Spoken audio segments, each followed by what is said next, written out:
Our next story is about Kenya, about their president, William Ruto, who is on a state visit to the US. It's the first state visit by a Kenyan president in over 2 decades, the first since 2003.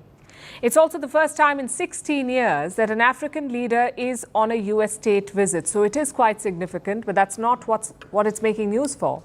President Ruto is being slammed, not because he's in the US, but because of how he chose to get there. He decided to fly in a luxury jet. He chartered a Boeing 737-700 business jet from an Emirati company, the Royal Jet Group. He hired it for about 200 million Kenyan shillings. That's $1.5 million US. Ruto pulled out all the stops. He brought along an entourage of more than 30 people, which includes a famous Kenyan comedian. Everyone traveled to the US in style on the Kenyan taxpayers' dime, and this, more than anything else, has triggered the backlash.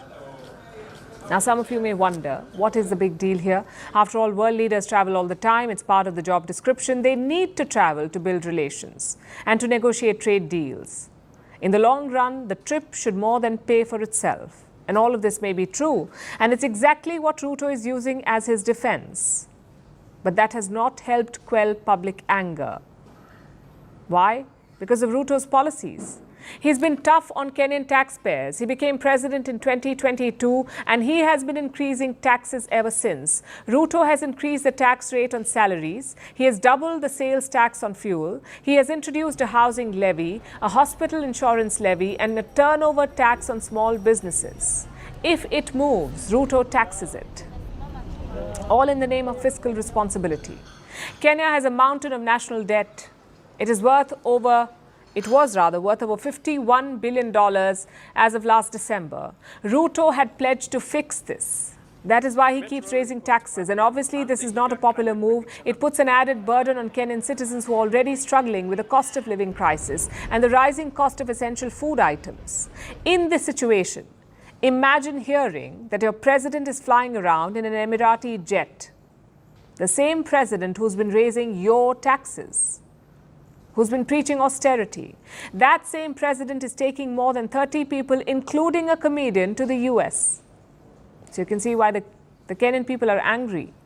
And this is not the first time, apparently. A few months ago, Ruto was dubbed Kenya's flying president. He's been on more than 50 foreign trips since he took office in 2022, more than 3 every month on average.